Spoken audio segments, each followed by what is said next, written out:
power or some kind. Okay, we're only 16 minutes behind. So, my name is Glenn Wainwright, and I'm a speech-language pathologist in private practice, and this is my great friend, Audrey. We can say her last name because we have permission, Audrey Perkin. This is her dad, Cordell. Hello. And her mom, Jennifer, and her sister, Olivia. Olivia, did you get out of school today to come in? Yes. And one of the things I do in speech therapy is work with people who stutter. And when I do that, I work from what's called a comprehensive approach, which is teaching speech tools to help manage the stuttering. As Dr. Patricia Zabrowski says, learning new ways to manage the stutter. Old ways including avoiding talking, substituting words, saying what you can say that day instead of what you wanted to say. I'm a person who stutters. When I was in college, one day I wanted a Big Mac, so I got in line, Big Mac, burger. And when I got to the place where you're talking to, the Taki place, I knew I couldn't say Big Mac, so I said fish fillet, which I hate. Oh. But I was hungry. Stuttering, it's hard to understand perhaps, but it really changes how we do things. So learning new ways to manage your stuttering. We're going to show you some speech tools. But the other thing we do is the two goals of equal importance. Learning speech tools or other ways to manage, but learning, helping, moving toward an attitude of acceptance. Acceptance does not mean giving up. Being more open about bumpy speech, right? Learning facts about stuttering, right? Yeah. Talking about stuttering, giving talks about stuttering, realizing, you're going to find out in a minute, this is a very smart girl. Realizing that you've got amazing skills and things you can do that transcend, that go beyond the stuttering. How many of you have seen the video, The Way We Talk?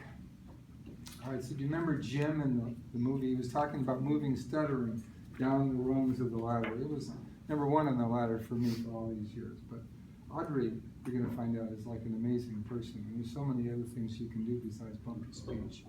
So that's what we're going to talk about. The main reason I wanted to come was to give Audrey and the other boy who was coming, I'll talk about him in a second, chances to practice speech tools, but chances even more important to be out in the open about bumpy speech. One of the activities that school-based speech-language pathologists have used for years with kids who stutter is the client and the speech therapist, which is for you is your great Ms. Barker, Alexis Barker in St. Helens. For a couple months they work on developing a talk about stuttering. Maybe a 15-minute talk, which I think yours was about 15 or 20 minutes. You think? I think it was like 15 or 16 minutes. Yeah, but who's counting? Yeah, so facts about stuttering, being open about stuttering, famous people who stutter. Sometimes, if it's okay with everybody, the kids will give out candy for the kids who are listening. These are the classmates. Practicing bumping. Everybody learns how to bump.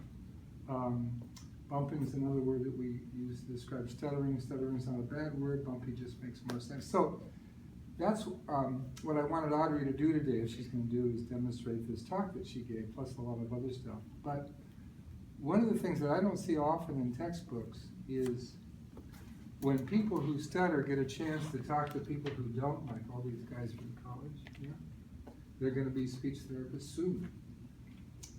There's a real benefit from the person who stutters seeing that they themselves are somebody who has a reason for saying this, that you can be kind of a teacher, along with me and Dr. Megan over here, right? I think she's over here.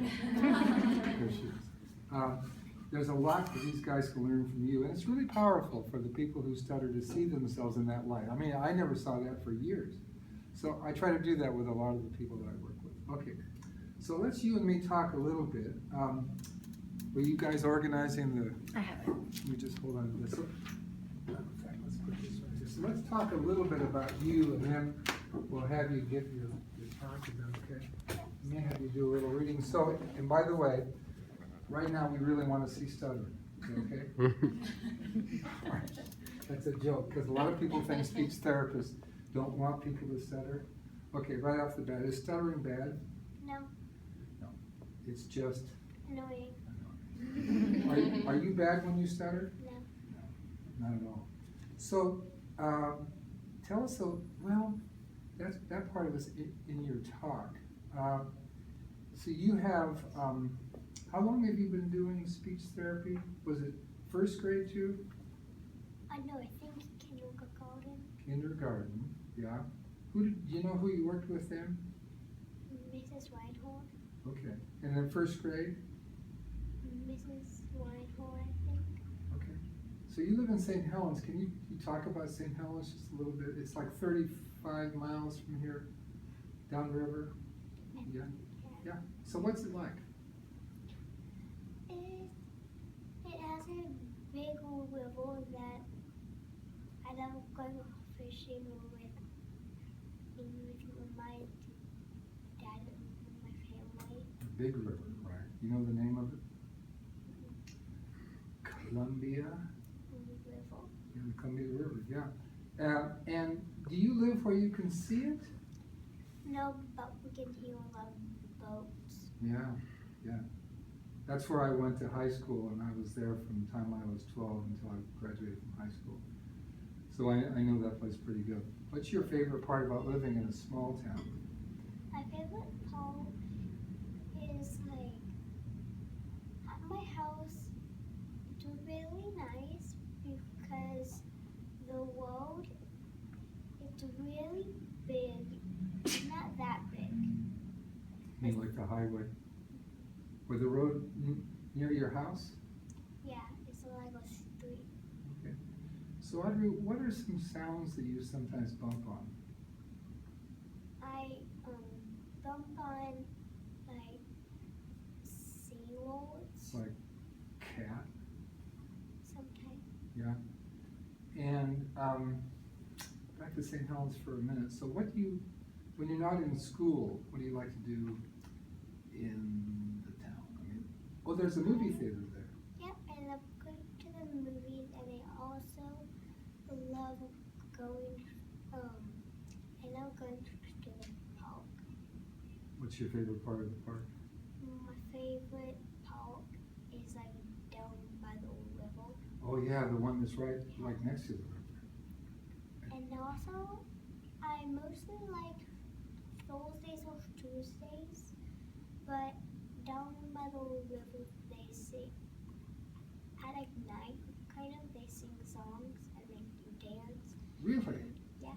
On Tuesdays and Thursdays? I don't know. On Thursdays, Okay. during the summertime. Wow.